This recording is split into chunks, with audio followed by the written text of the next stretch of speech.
हे kids, आज मैं आपको एक ऐसी कहानी सुनाने जा रहा हूँ जिसमें मस्ती, गर्मी और ढेर सारी आइसक्रीम है।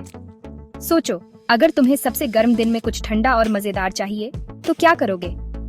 जानना चाहते हो क्या होता है जब आप एक गर्म दिन, आइसक्रीम के सपने और एक अजीब पुरानी मशीन को मिलाते हैं? तो चलो, गट्टू और चिंकी के साथ इस मजेदार सफर पर निकलते हैं, जहाँ हर मोड़ पर हैरानी और हंसी छुपी है।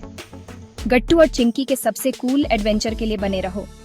ये दोनों दोस्त हमेशा कुछ नया करने के लिए तैयार रहते हैं और आज तो इनका जोश 7वें आसमान पर है।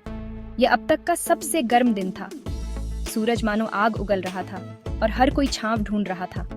गली में लोग पंखे झल रहे थे और बच्चे ठंडे पानी की तलाश में थे। गट्टू और चिंकी पिघल रहे थे, सच में जैसे धूप में आइस क्यूब्स। उनके माथे पर पसीना और मन में सिर्फ एक ही ख्याल, आइसक्रीम। सोचो, इतनी गर्मी में ठंडी ठंडी आइसक्रीम मिल जाए तो क्या मजा आएगा। चिंकी ने कहा, गट्टू चलो आइसक्रीम बनाते हैं। उसकी आंखों में चमक थी और गट्टू को भी ये आइडिया बहुत पसंद आया। हम पापा की पुरानी मशीन का इस्तेमाल कर सकते हैं। वो मशीन थोड़ी अजीब थी, लेकिन उसमें कुछ जादू जैसा था।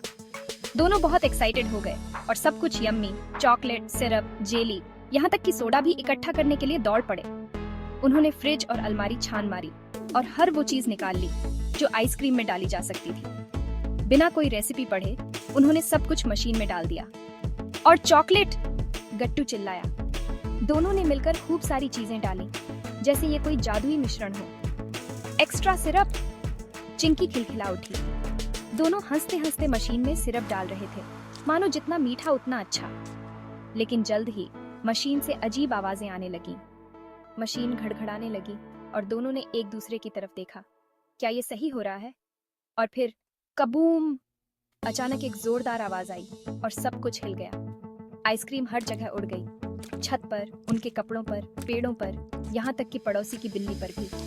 पूरा किचन आइसक्रीम से नहा गया और दोनों दोस्त भी। गट्टू चिल्लाया, वाह, वह आइसक्रीम नहीं है।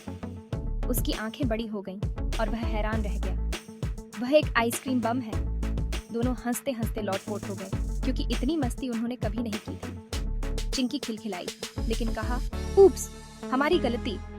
उसने गट्टू से माफी मांगी, लेकिन दोनों को अपनी शरारत पर बहुत मजा आ रहा था। चलो इसे एक साथ साफ करते हैं। दोनों ने मिलकर सफाई शुरू की और हंसते हंसते सब कुछ चमका दिया।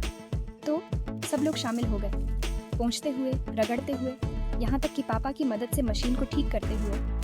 मम्मी ने भी मदद की और सबने मिलकर किचन को फिर से नया बना दिया। अगली बार उन्होंने रेसिपी फॉलो की, दूध, चीनी और बस सही फ्लेवर। इस बार सब कुछ नाप तौल कर